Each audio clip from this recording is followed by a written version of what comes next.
തലശ്ശേരി വരെ. ആഷിഖിന്റെ നാട്ടിൽ ഞാൻ പഠിത്തു പോയിരുന്നു. അതുപോലെ നാട്ടിനൊരു പ്രത്യേകത ഉണ്ട്. ദുനിയാവിൽ ഒരു നാടും അങ്ങനെ ഞാൻ കണ്ടിട്ടില്ല, കേട്ടിട്ടില്ല. പ്രവാസിയാണ്. എന്താ നാടിന്റെ പ്രത്യേകത എന്നറിയോ? ഉസ്താദന്മാർ പറ്റിയ നമ്പർ വാങ്ങിച്ചോളൂ, നിങ്ങൾക്കൊക്കെ ചിലപ്പോൾ ഉപകാരപ്പെടാവുന്ന ഏതെങ്കിലും ഒരു മൊയിലിയർ പോയി കിട്ടിയാൽ നിങ്ങൾ കഴിച്ചിലായി.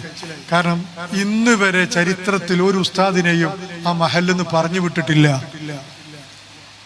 ഇയാളെ മഹലിന് കുറച്ച് കൂട്ടുകാർ ചെറുപ്പക്കാർ ഇവിടെ വന്നിട്ടുണ്ട്. അവിടെ പരിപാടിക്ക് പോയപ്പോൾ 25-35 കൊല്ല ഒരു ഉസ്താദ് ഉണ്ട്.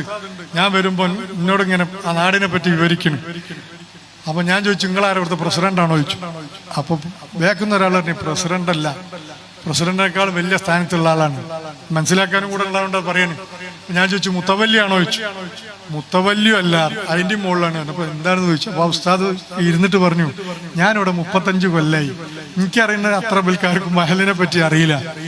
അപ്പം അയാൾ 35 കൊല്ലം, അപ്പുറത്തുള്ള ആൾ 25 കൊല്ലം, അതിന്റെ അപ്പുറത്തുള്ള 15 കൊല്ലം, അതിന്റെ അപ്പുറത്തുള്ള 7 കൊല്ലം.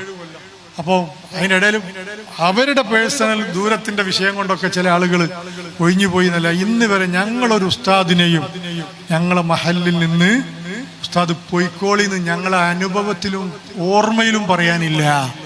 ഉസ്താദ്മാരിനോട് പറഞ്ഞു, വല്ലാത്ത നാടാ ഞങ്ങളത്, ഞങ്ങൾ പല നാട്ടിലും ജോലി ചെയ്തിട്ടുണ്ട്, ഇങ്ങനൊരു നാടില്ല. ഇവിടെ കൂടിയ കമ്മിറ്റി ഭാരവാഹികളായ ആളുകളോട് ഓർമ്മപ്പെടുത്തുക, ചെറിയ ചെറിയ